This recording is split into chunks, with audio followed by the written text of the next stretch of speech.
it's Carolyn Ellis from BrillianceMastery.com. Thank you so much for joining me for this short video.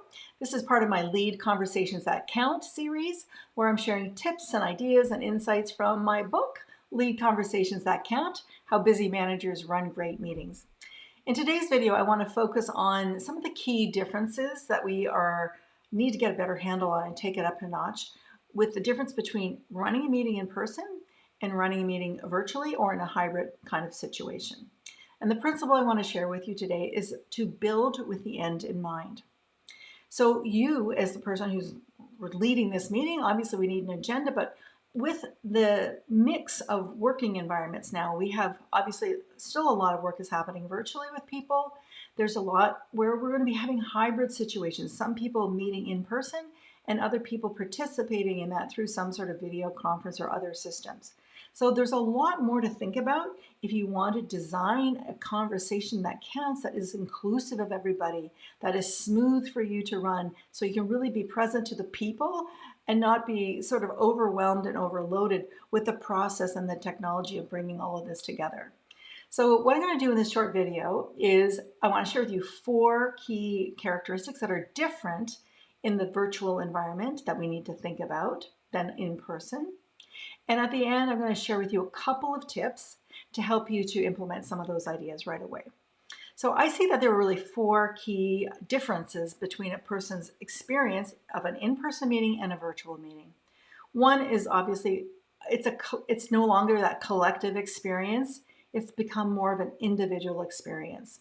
And what I mean by that is when we were in a room together, you knew that you're all in the same room, you're in the same boat. It felt like that. There was that sense of being part of the team. What's challenging and what we need to design for better is to ensure that even though we may be working as individuals behind our computer monitors and our cameras, that we are still building that sense of team cohesion and that sense of a collective, one for all and all for one. So how our experience is different is something that we need to be aware of as we manage and lead our conversations. The second thing I think is really important is to think about rapport. Rapport was something that was very easy and natural and organic. It just happened when you were in the room. Getting in the room, grabbing your coffee, sitting down, having a little chit chat before the meeting officially got started.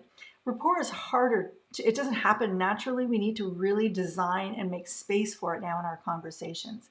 And the problem is a lot of times I'm still seeing people really jam-pack their agendas full of the content and not leaving much time for the connection. Third, distractions. Oh my goodness, I probably don't even need to say too much about this, but back in the olden days when we were in offices, we could close the door. There might even have been a sign that says, meeting in progress, do not disturb or something.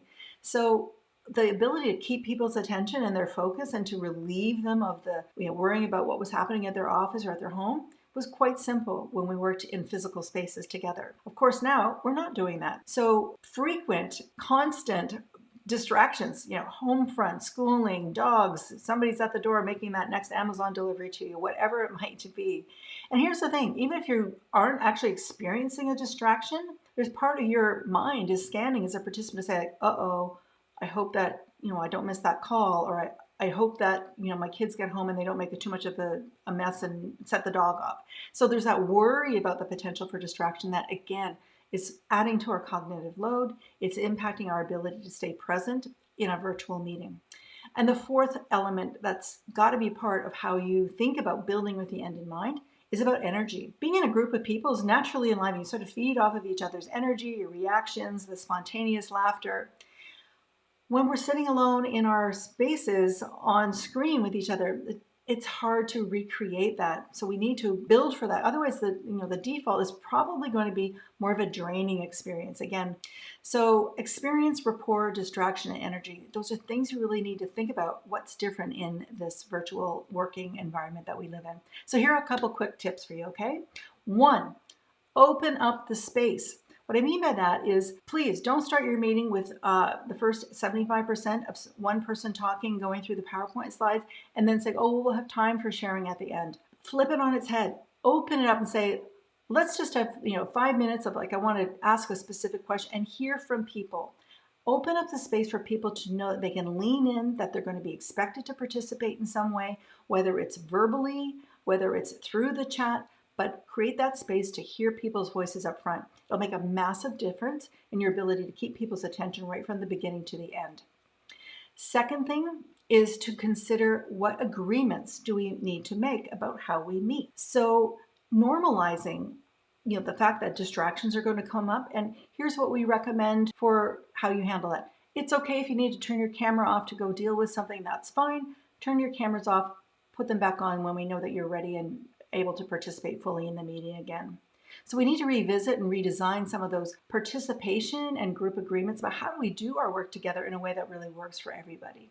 And the third thing I want to really emphasize for you as a tip is energy management. Okay, so that's your job as the leader of that conversation to constantly be paying attention to what's the energy of the group like right now.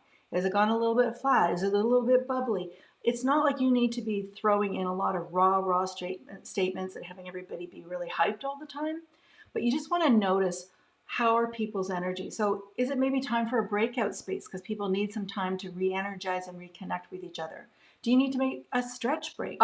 So please do not underestimate the power of creating those little pockets of time for connection, for people to physically change their state so that they can get their energy back and get their focus up.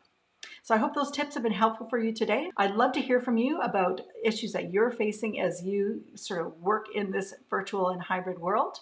And if I can be of assistance in any ways, please reach out. I'd love to hear from you, and you just can email me and we can set up a conversation. Thanks so much, and we'll see you again soon.